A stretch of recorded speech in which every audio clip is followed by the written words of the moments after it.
Okay, what can a Buddhist say?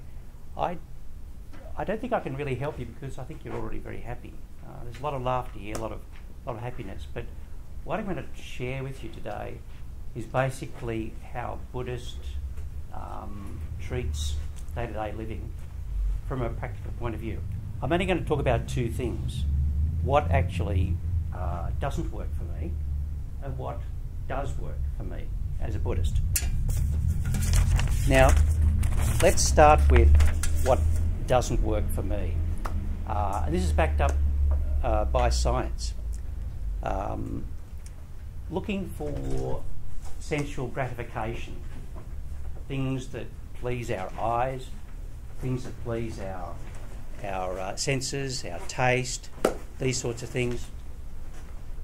Welcome. These are the sorts of things that only last briefly for a Buddhist. I don't know whether it lasts briefly for you, but for a Buddhist it lasts not that long. And what a Buddhist tries to do is sort of go a lot deeper than those quick fixes.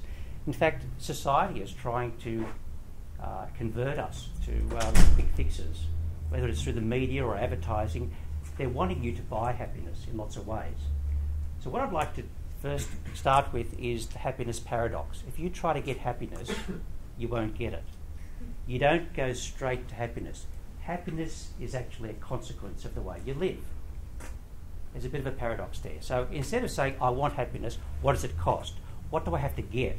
The holiday, the job, the results, whatever it is, instead of saying, I want to get that, that will give me happiness, turn it around and say, how should I live? If you live well, happiness will be the consequence. Okay? That's the first thing, the paradox. Come back to what actually works. And look at some science. They've done a lot of surveys. I don't know whether you see the articles in the magazines and the newspapers about happiness. But over the last, say, 50 years, our wealth, our affluence has actually tripled in Western societies. In most Western countries, it's tripled.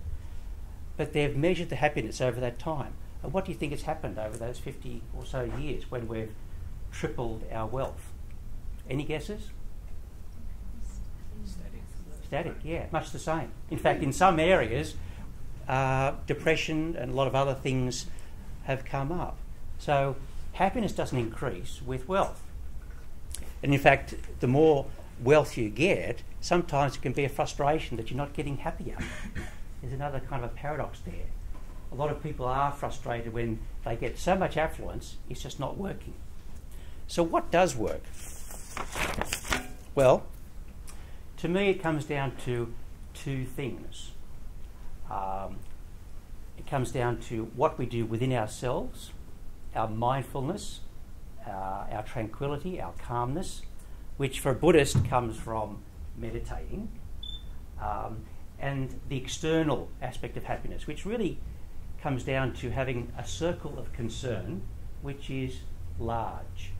In fact, I admire a lot of Christian groups. I think Christians do a lot of really tremendous social work, community work, volunteer work. I really admire that. It's well organised and it is truly compassionate. I encourage people in the Buddhist community to actually look at some of those examples. So that's my sort of two-part formula, that if you look within and understand just what makes you happy and how your mind is working, you can actually see there are things that are stopping you from being happy.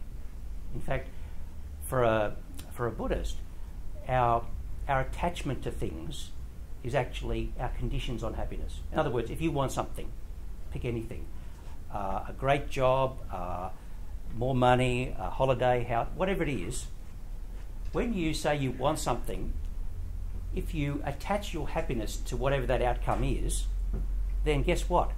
You're signing a contract with yourself to say, I will only be happy if I get that.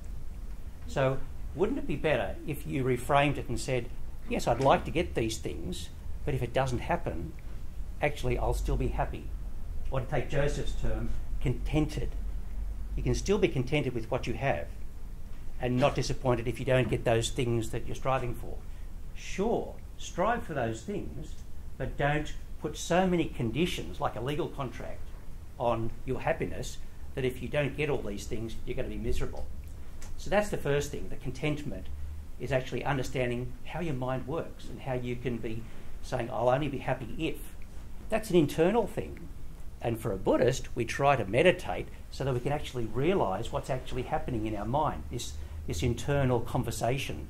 That's why we sort of try to cultivate a clarity of mind so that we can actually see that and not do it so much, hence happiness. Then the other side is actually reaching out to people. When your circle of concern includes other people, you're not so worried about what's in it for me. In fact, for me, I get happy when I volunteer. So I'm following your example in your community. The more you volunteer, the more you expand your circle of concern and include other people and give yourself to them, the more you're happy. It's kind of counterintuitive that the more you give away, the more you get. But it's actually true. And I'm sure many of you have had volunteering opportunities and you've done it and you've actually got a buzz, right? Is there anybody who's done volunteering and has had a really lousy experience? If you have, then maybe there are other reasons why that went that way.